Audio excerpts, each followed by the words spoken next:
السلام عليكم ورحمة الله وبركاته كسو دو channel kayga mar kale waa walaalkiin abshir oo idiin soo duubaya muuqaal kale maanta waxaan rabaa muuqaalkan inaan idinkula wadaago 4 shay aad samayn kartid si aad u yeelato six pack haddaba maxaad sugaysaan aan guda galno muuqaalkan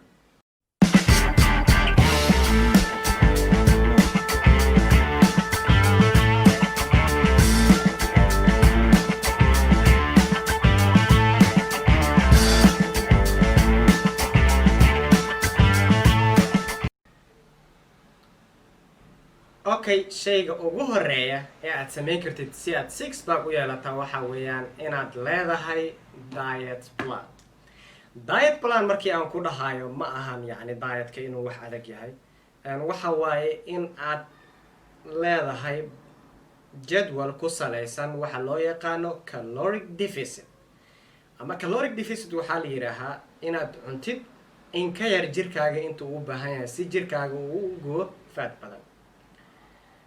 caloric deficit markii aad gasho jirkaaga wuxuu isticmaali doonaa fatka kaydsan si uu u bixiyo ama uu kuu siiyo energy-ga aad u baahan tahay.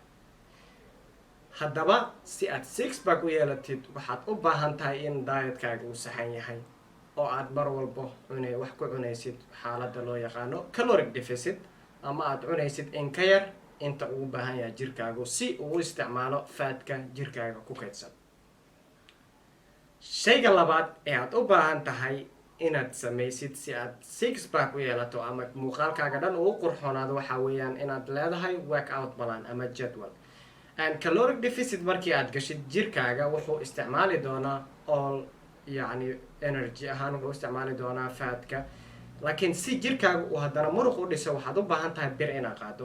markii aad caloric deficit aad ku dartid birta oo aad jadwal raacdid waxaa dhici doonta jirkaagu in uu shape qurxan sameeyo ama muruqa u dhiso isagoo sidoo kale fat ka bixinay. sidoo kale mar walbo aad bir qaado waxay ka dhigan tahay jirkaaga muruq oo kusoo kordho. mar walbo muruqo cusub jirkaaga oo kusoo kordhana waxay ka dhigan tahay jirkaaga oo fatka ka yaraado.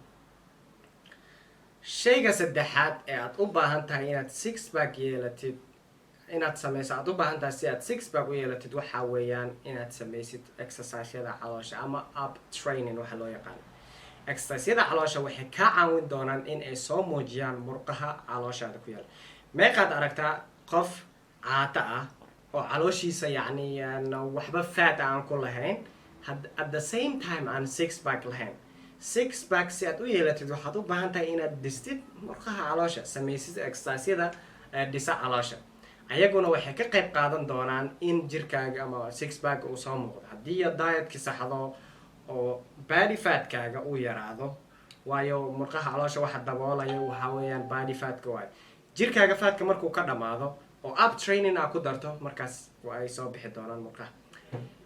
shayga afaraad ee aad u baahan tahay inaad samaysid si aad six pack u yeelato waxa weeyaan in aad samayso waxa loo yaqaano cardio. cardioga ma ahan inaad ku degdegtid marka hore asaga shaqo ka dhigatid waayo waxaad aragtaa jiimka dhalinyar badan oo mar walba imaanaya habeen walba treadmillkii ku ordayaan mashiinka orodkay saaran yihiin baaskiilkii bay wadayaan haddana shapekoodii waxba iskama bedelayo. cardioga haddii qofka dietkiisa uu saxan yahay cardio yar ayuu u baahan yahay cardio badan uma baahno weygii 2 mar uu sameeya ayaa ku filan. marka dietkaaga haddii aad saxdo oo cardiona aad ku dartid sidoo kale waxay kaa caawin doontaa qaybahaas ugu dambeeya ee caloosha ama belly fatka in ay ka dhamaadaan. waxaan rajaynayaa in tipskan ay ku caawin doonaan laakiin waxaan kuu sheegayaa ma jiraan wax la dhaho overnight success ama hal habeen wax lagu helaya ma jiraan ama hal maalin. waxaad u baahan tahay tipskan ama xeeladahan aan kula wadaagay inaad si joogta ah u samaysid kuwaas ayaana natiijo fiican ku siin doono. okay asxaabta haddii aad ka hesheen muuqaalkan like sidoo kale haddii aad ku cusub tahay kanaalka subscribe sidoo kale maxaad jeclaan lahaydeen muuqaalada xiga ama soo socda inaad ku aragtaan igu soo qora qaybta comment sectionka. waa mahadsantihiin. see you guys.